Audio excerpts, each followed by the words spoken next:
Welcome in. It is day 143, and you're speaking to the Meeples Champion. And today we're going to be jumping back into a game that we've already talked about, one that's its predecessor.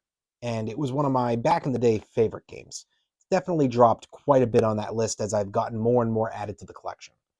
But this was a different version of it that a lot of people preferred. That game is Cuba. So Cuba gets compared directly to the Puerto Rico game. Now, the difference is that in Puerto Rico, you've kind of got this more centralized board, and your board's just kind of where, like, all right, we're going to drop our different things here that we've bought. But that's really it. When it comes to deliverables and all that, that's all happening out on the main board. Well, in this game, everything's happening really on your board. You are moving around and making your decisions off of this board where you have your different spots that you can go to, that you can make the decision as to whether you want to get your cigars or you want to buy alcohol. You have to get your boats that you can deliver out to. You're trying to upgrade your spots. It's an interesting game. It's that same kind of concept of somebody picks something and like everybody does it, and you're slowly trying to really take care of resource management. Hey, as we buy more of this, it means that we're going to have a decrease in the price or an increase in the price, and it's going to cause it so that you could sell or buy cheaper or more expensive. That's going to let you get your hands on certain things quicker, which then when you go out for the boat will help you with victory points. It's an interesting little game. I don't dislike it. My sister loved this game. I haven't played it in quite a few years just because once the family no longer really had most of us living in the same house, it wasn't as easy to pull this one out. This tended to be back in the day, a Saturday or Sunday morning type game where we'd be bored. I'd come downstairs and be like, hey, I'm going to pull this game out and we're going to sit in the back and put a movie on. And that's where I'd get my sister to play with me. Today, it's just not that kind of game. We don't have that kind of availability, and this is not as easy to play. But I think it's a game that if you're into those resource management games and games that mix a combination of money and victory points, this one could hit for you. But it's been a bit since I played. I can't remember a lot of it. I think primarily you're going to get to see things about this via picture.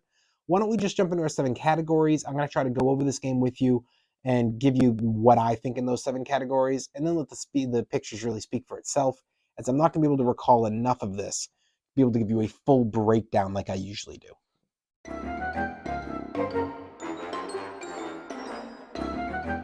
When it comes to the art, I actually really like the art. Puerto Rico's one I wasn't as big a fan of, but I actually really like this cover. I think it does a better job of all the covers from that company. I think this is Rio Grande, if I remember correctly. Yes, it is Rio Grande Games. So I like this cover. I think it's one of their better ones, and I think that the game boards do the same for that. So it's a big thumbs up there.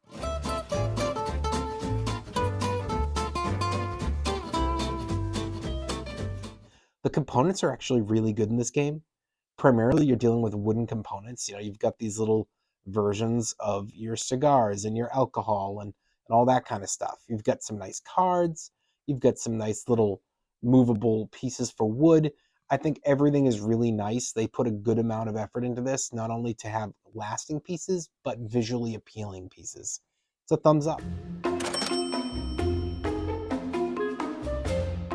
The price. So this is not going to be a game you're going to go find in a Barnes & Noble or in a Target. That's just not what this is. This is a game you might find in 2 out of 5 board game stores.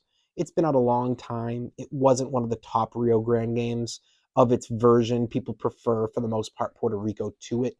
So it's not one that you're going to find if they want to carry a game like that. They're going to carry this first. It's a secondary option usually. So I think that it's one that's hard to get your hands on. Not impossible, just harder. And it's not expensive, but it's not cheap. I think 40 is a good find. I think it's more likely to find this at 50. Is it worth it at 50? There's a lot of game in there. I think the game's worth it. It's whether you're going to find other people to play with you. And I think the Rio Grande games, while they hit for me huge 10 years ago, have massively dropped as more and more stuff comes out. Those Rio Grande games, which have such a big, you really need to commit to them and you really need a full count for them. They're not the option.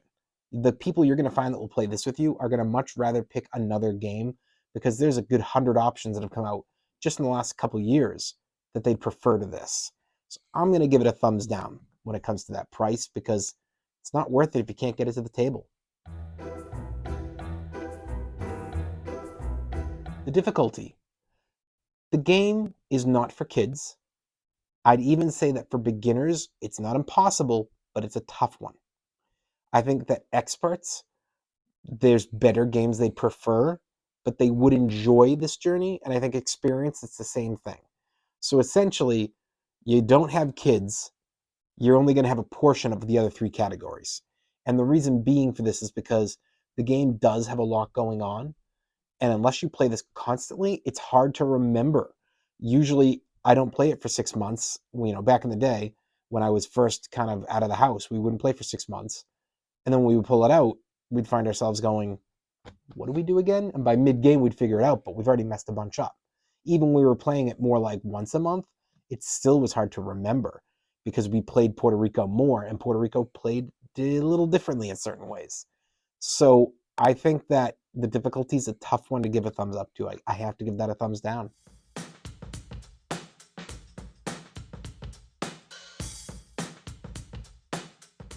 Your replayability. This is not a game you replay in the same day. This is not a game that's getting replayed in the same month. It's a game you play a couple times a year. It's got to be a thumbs down.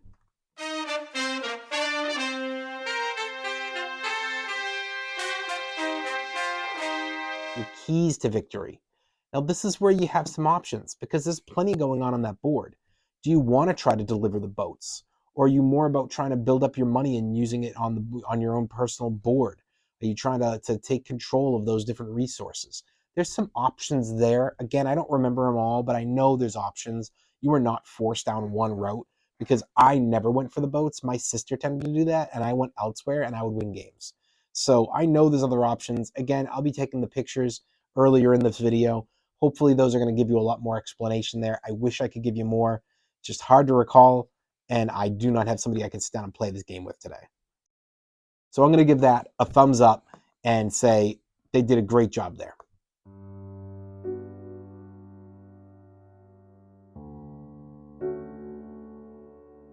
Is it unique? I keep bringing up another game to you. It's called Puerto Rico. Same company, same concept. It's not unique. And it's not unique in the worst possible way.